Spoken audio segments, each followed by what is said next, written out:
Alors, c'est maintenant le temps de notre dernier présentateur.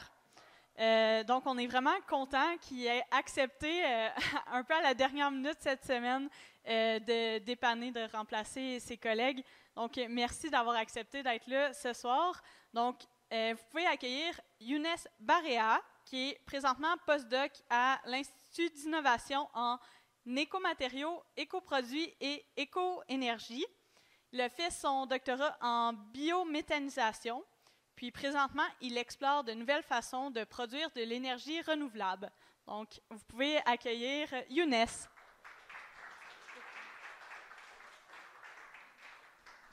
Merci beaucoup, bonjour à tous. Moi, je suis content que tu aies réussi à dire en entier le I2E3, parce que même moi, je ne connaissais pas tout ce qu'il y avait dedans. Moi, je vais vous présenter la biométhanisation aujourd'hui. J'ai appelé ça une solution multiservice pour l'énergie de demain. Donc, c'est un titre assez pompeux, mais on va explorer ça tous ensemble. Et je vais peut-être vous demander de participer des fois un peu, donc n'hésitez pas quand je vous lance. Allez-y. Donc, j'ai eu du mal à commencer cette présentation parce que fallait que je passe par des mauvaises nouvelles et un peu par des mauvaises nouvelles que tout le monde sait. Genre, voilà, je pense que le graphique parle. Je pense que vous le voyez. Tout à l'heure, la première présentatrice nous en a fait aussi part. Donc, on est sur les années les plus chaudes. Et maintenant, il n'y a plus de... Voilà, on ne sait pas d'où ça vient, on sait d'où ça vient.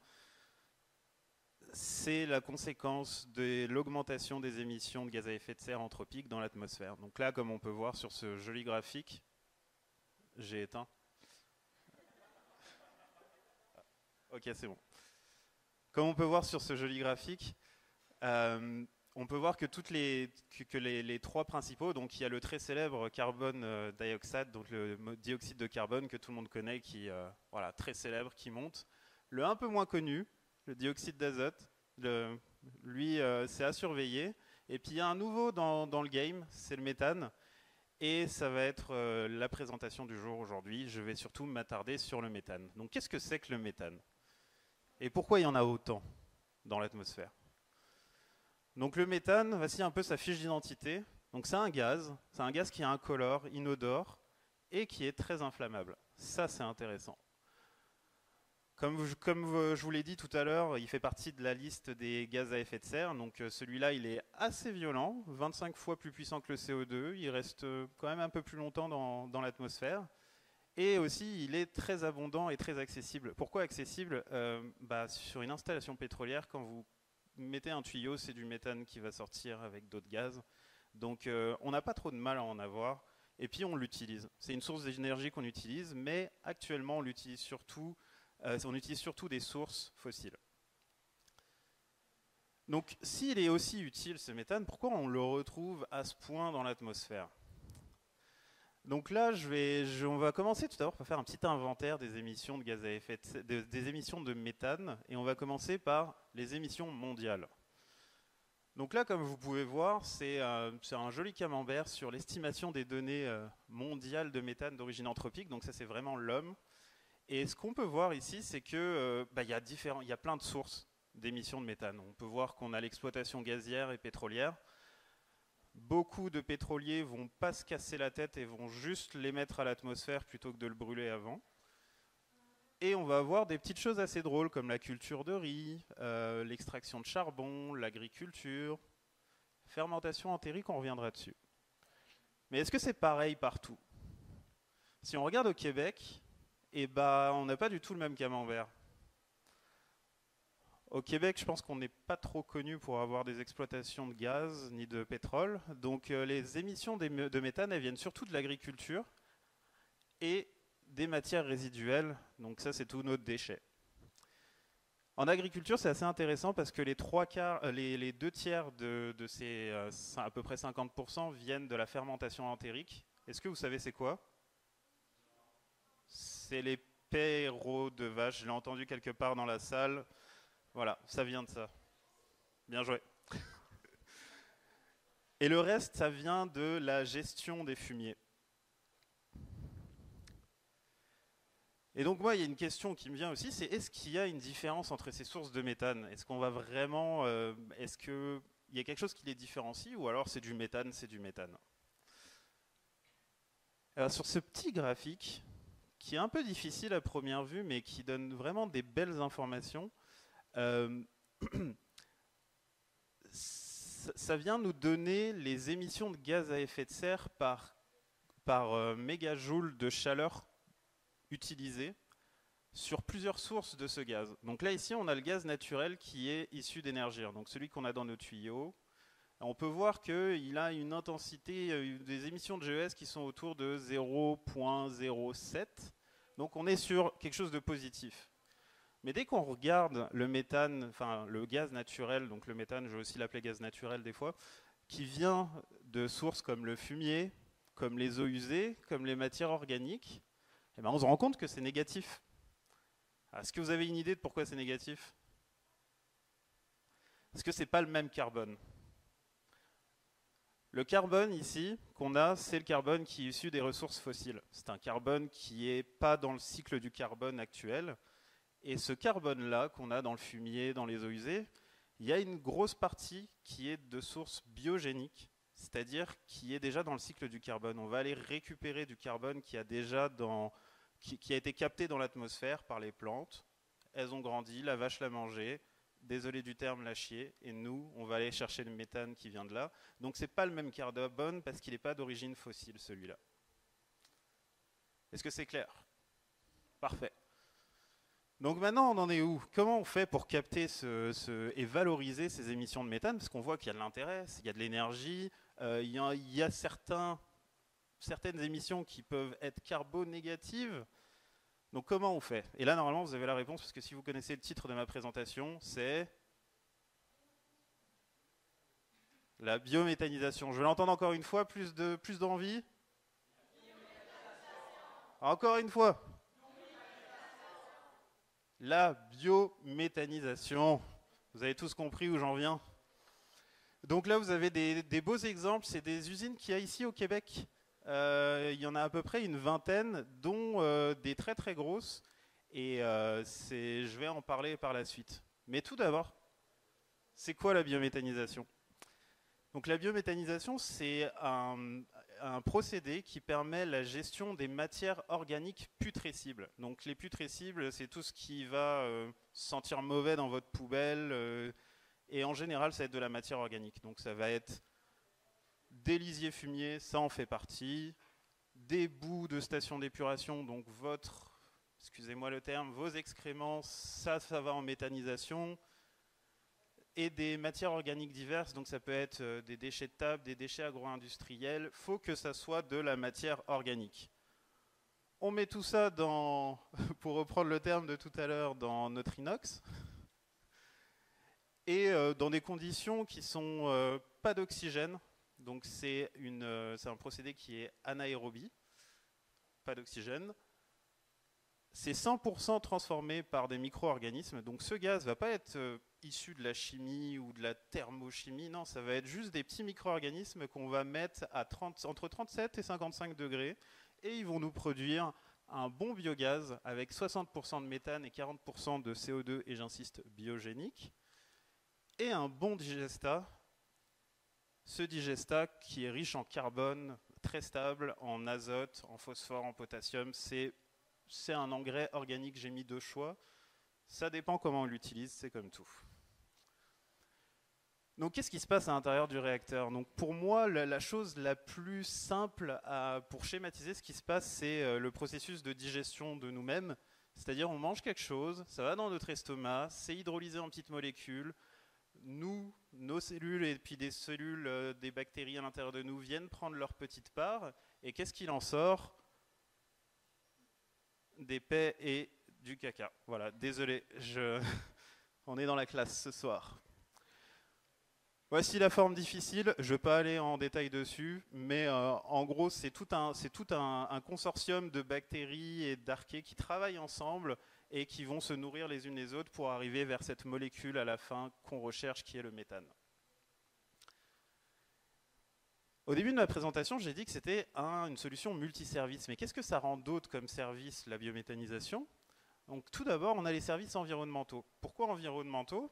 Parce que en utilisant un méthane biogénique, on va venir utiliser 1 mètre cube de méthane. Et logiquement, si on suit la logique, mais après la présentation tout à l'heure, j'ai repris un peu... si on est sur une logique d'augmentation, normalement, on ne va pas le remplacer. Mais si on est dans une logique de stabilité, on va remplacer 1 mètre cube de renouvelable par 1 mètre cube de fossile. Et donc, on sera sur une substitution aux énergies fossiles. Il y aura aussi une substitution aux engrais minéraux. Quand on va apporter le digestat au sol, parce qu'on va l'épandre, on va apporter des nutriments qu'on n'aura pas besoin d'apporter par des engrais minéraux. Et on va aussi dévier des matières organiques de l'enfouissement qui sont très polluantes. Donc là, ça nous permettra d'avoir une réduction effective des gaz à effet de serre et un recyclage du carbone et des nutriments. On a aussi des services économiques. On va vendre notre méthane, on va générer des crédits carbone et puis on va aussi avoir des économies conséquentes sur les engrais minéraux. Tout ça, ça va créer de la valeur. On va pouvoir créer de la valeur avec cette solution. Et aussi, au niveau social, il y a des intérêts, notamment sur la réduction des odeurs. Un lisier qui a été biométhanisé va sentir beaucoup moins mauvais qu'un lisier qu'on va épandre directement. On va créer de l'emploi et surtout, ça sera une production régionale, ça va être très local. Donc on va avoir à la fois une réduction des nuisances et une dynamisation des régions. Et donc ça, c'est ce qui me permet de dire que c'est un maillon important pour une économie circulaire et un développement durable. Cette solution-là, elle en fait partie. Et c'est quoi les défis? Je vais essayer d'aller vite parce que je vois que l'heure tourne. Les défis à venir, donc là, il y a le Québec qui a passé un règlement et on a des objectifs au Québec. Ça, c'est bien. C'est qu'en 2023, 5% de gaz naturel renouvelable, donc ce méthane qui peut être issu à la fois de la biométhanisation ou d'autres solutions qui produisent du gaz renouvelable, dans le mix gazier, donc dans vos tuyaux d'énergie, et 10% en 2030. Mais il y a quand même quelques dodanes sur la route. Notamment, on a besoin de matière organique et au Québec, il y a une très forte compétition sur la matière organique en ce moment. Donc, il y a ce problème à résoudre, c'est essayer de rationaliser la matière organique entre les différents acteurs, essayer de vraiment réfléchir en commun là-dessus. Tous les problèmes logistiques, comment on fait pour aller chercher la matière, où est-ce qu'on met les usines, comment on fait pour aller redistribuer la matière qui sort, l'optimisation du procédé en fonction de ce qu'on va lui mettre, on ne va pas pouvoir le faire fonctionner de la même manière. La valorisation des coproduits, on a du CO2 qui nous reste, est-ce qu'on peut en faire quelque chose? Est-ce qu'on peut en faire aussi de l'énergie en plus? Le digestat, est-ce qu'on peut en sortir des nutriments? Quelle valeur on peut ajouter à ces coproduits? Et ça, c'est juste la surface. Est-ce que ça va? Donc, qu'est-ce qu'il faut retenir de tout ce que je viens de vous raconter? Que c'est une technologie, la biométhanisation, qui permet de capter du carbone biogénique et que le méthane qu'on va utiliser, ça va être un méthane qui va être beaucoup moins émetteur qu'un méthane issu de ressources fossiles. Et je viens de dire le deuxième point, je suis trop fort. C'est un maillon fort, enfin, c'est quelque chose à vraiment considérer dans les modèles d'économie circulaire et de développement durable, parce qu'en fait, on a plein de coproduits qui sont à recycler et qui peuvent trouver preneur. Et enfin, c'est une construction, c'est une filière en construction au Québec. Ça, c'est une belle chose. Et puis, il reste des beaux défis et on est là pour les affronter tous ensemble. Je vous remercie. Et puis j'espère qu'un jour on aura des bus pareils et qu'on sera capable de dire qu'on roule avec notre propre gaz à nous. Merci.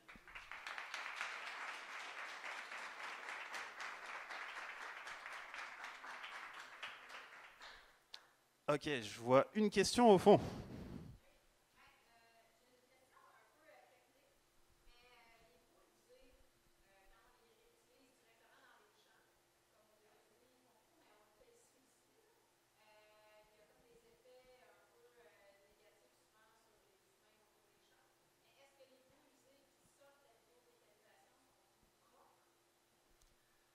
Donc, je répète la question.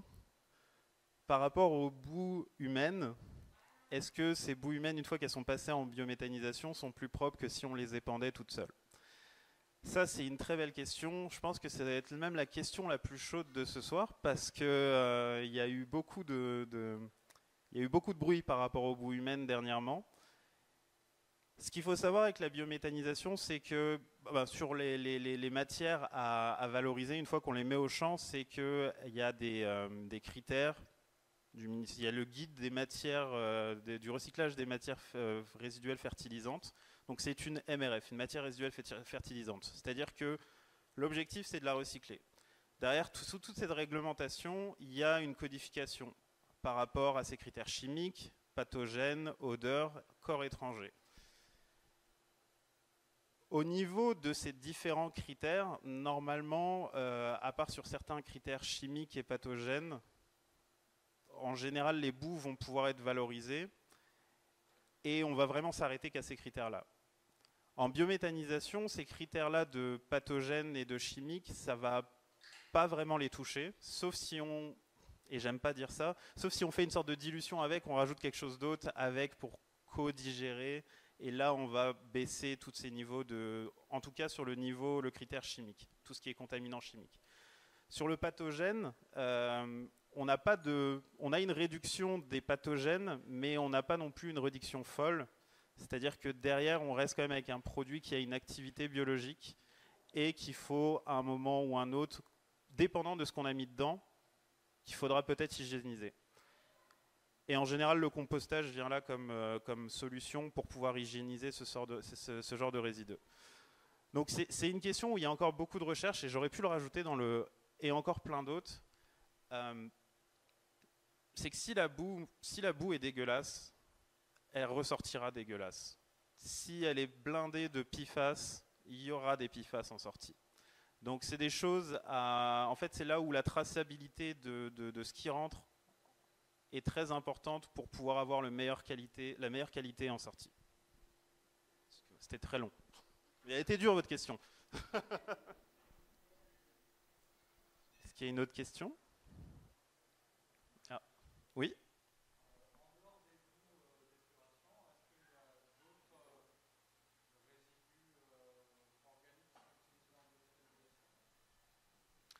Donc la question c'est, en dehors des boues humaines, est-ce qu'il y a d'autres résidus qui sont utilisés en biométhanisation, si j'ai bien compris? Oui, en fait, à partir du moment où c'est une matière organique, elle va être acceptée en biométhanisation. Donc moi je parlais des lisiers fumiers, donc ça c'était un peu la base sur quoi ça s'est développé.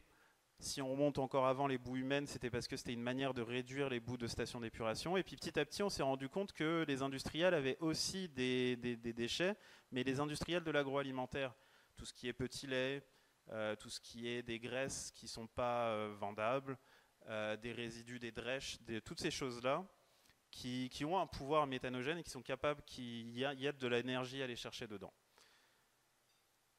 En plus de ça, on peut aussi aller chercher des résidus qui sont un peu plus,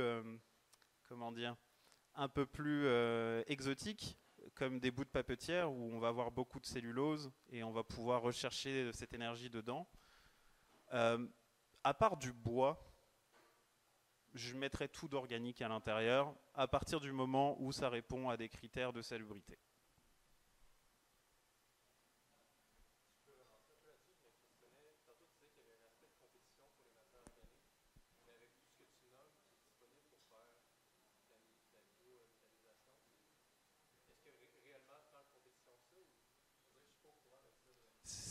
J'aime beaucoup la question. Donc la question c'est, malgré tous les substrats qui existent, tous les intrants, comment ça se fait qu'il y a de la compétition et qu'est-ce qui explique cette compétition, c'est ça? Je vais vous prendre un exemple tout simple. La biométhanisation c'est quelque chose de nouveau et il y a beaucoup d'industriels. Je vais vous prendre un industriel lambda qui produit du lait et qui sort un petit lait de sa production de fromage. Donc il a du petit lait en quantité, il ne sait pas quoi en faire. Et lui, en fait, il n'a pas attendu la biométhanisation pour trouver une voie de valorisation. Donc lui, si à côté de chez lui, il a une porcherie ou des vaches, il va donner ça en alimentation animale. Et en fait, il y a déjà des petites filières comme ça qui sont en place, où il peut y avoir de la compétition. Donc ça, c'est de la compétition interfilière. Donc on va aller chercher un intrant qui en fait va servir à une autre filière. Et puis il peut aussi y avoir l'autre compétition qui est deux méthaniseurs qui ont le malheur de s'installer un peu trop près. Ils vont avoir leur gisement de base, leur lisier, leur fumier, sauf qu'eux, ils vont vouloir booster la production. Et là, il se trouve qu'il y a un industriel dans le coin, pile entre les deux, et là, va y avoir une compétition pour aller chercher ses résidus à lui. Donc c'est là où on va avoir de la compétition et qu'il y a toute une réflexion à avoir sur comment organiser cette répartition sans forcément tomber dans le communisme, mais au moins essayer de rationaliser ça pour qu'on n'ait pas des effets avec des gros joueurs qui absorbent tout, alors que nous, on veut rester sur quelque chose de décentralisé, de régional, de créer de la valeur sur place. Merci à tous et une belle soirée.